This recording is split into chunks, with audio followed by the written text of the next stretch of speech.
Welcome back, students. I'm Miss Tanushree and today I'm going to explain Chapter 7, Europe.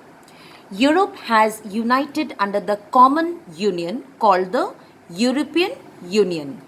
And this European Union allows independent European countries to have a single currency and to combine their economic and military power. Now let's look into the introduction.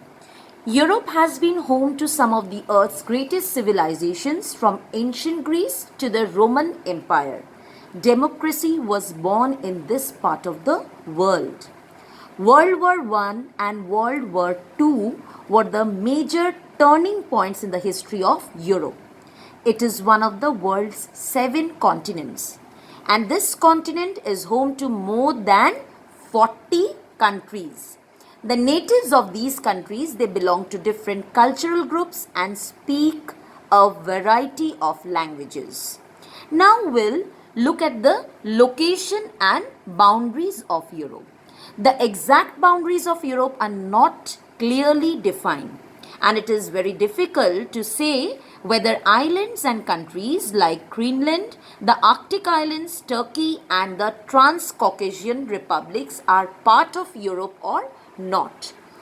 The border with Asia, however, is taken to follow the Ural Mountains, the river Ural to the Caspian Sea, the Manish Valley to the Sea of Azov and the Black Sea and the Bosphorus. Europe is surrounded with water bodies on its 3 sides. They are Arctic Ocean in the north, the Atlantic Ocean in the west and the Mediterranean Sea in the south. Now we'll focus on the latitudinal and longitudinal extent of Europe. The latitudinal extent of Europe is 35 degree north to 72 degree north, whereas the longitudinal extent is between 25 degree west to 65 degree east. Now we'll focus on the major physical features of Europe. Europe has a huge area of land similar in size with USA. There are hundreds of mountains, rivers, valleys and lakes.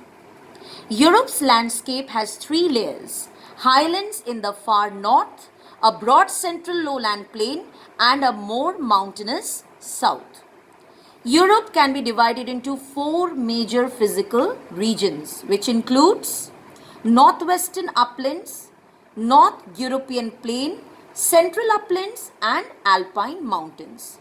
Now let's look at the first physical division, that is northwestern uplands. The northwestern uplands curve up along the western edge of Europe and define the physical landscape of Scandinavia, which includes Norway, Sweden and Denmark, Finland, Iceland, Scotland, Ireland, the Brittany region of France, Spain and Portugal. These uplands are defined by hard ancient rocks that were shaped by glaciation. As glaciers receded from the area, they left a number of distinct physical features, including abundant marshlands, lakes and fjords. Now the second one is North European plain. The North European plain includes parts of France, Belgium, the Netherlands, Germany, Denmark, Poland, Belarus and the Baltic states of Estonia, Latvia and Lithuania. These plains, they are also known as North European lowlands. The border of these plains are the Ural Mountains on the east. And it is said that it is also a home to many navigable rivers, which includes the Rhine, Weser, Elbe, Oder and Vistula. The climate supports a wide variety of seasonal crops. Why? Because the plain has very fertile soil. The North European plain remains as the most densely populated region in Europe. Next one is the central uplands. The central uplands, they include western France and Belgium, southern Germany, the Czech Republic, and parts of northern Switzerland and Austria. The central uplands, they are less rugged than the alpine region and are heavily wooded. They are an undulating plateau with an elevation of 230 to 250 meters. Important highlands in the central uplands of Europe are the Massif Central and the Vosges in France, the Ardennes of Belgium, the Black Forest and the Taunus in Germany, and the Our and Sudeten in the Czech Republic. This particular region is sparsely populated except the Rhine, Elbe and Danube river valleys. The last one is Alpine Mountains. The Alpine Mountains include ranges in the Italian and Balkan peninsulas, northern Spain and southern France. The region includes the mountains of the Alps, Pyrenees, Apennines, Dinaric Alps, Balkans and Carpathians. Europe's highest peak is Mount Elbrus, which is 5,642 meters. It is situated in the Caucasus Mountains of Russia. Now we also have the presence of some active volcanoes, which includes Mount Etna and Mount Vesuvius in Italy. Now we'll focus on the different mountain ranges of Europe. Europe is home to some of the world's most dramatic mountain landscapes. The first one is the Apennine Mountains.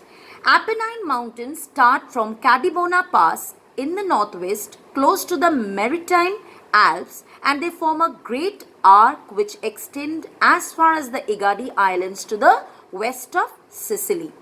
The highest point within this range is Corno Grande at about 2,912 meters above sea level. The next one is the Pyrenees Mountains. The Pyrenees mountain range creates a natural border between France and Spain.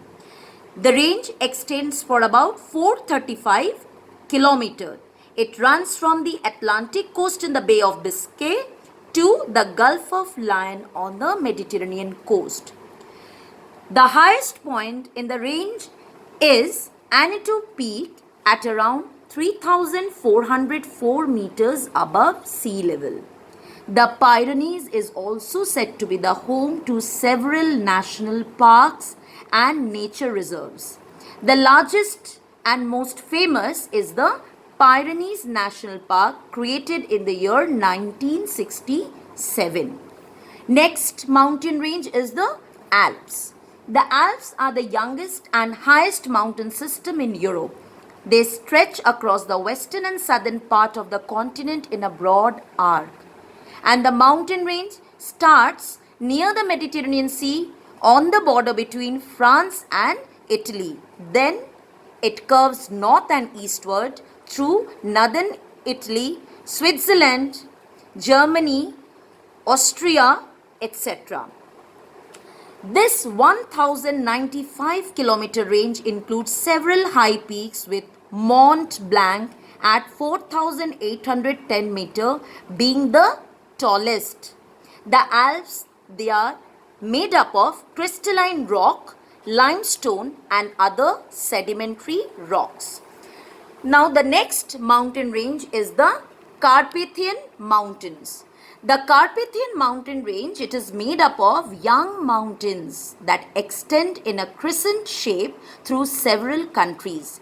And the highest peak is Gerlachov Peak at 2,655 meter above the sea level.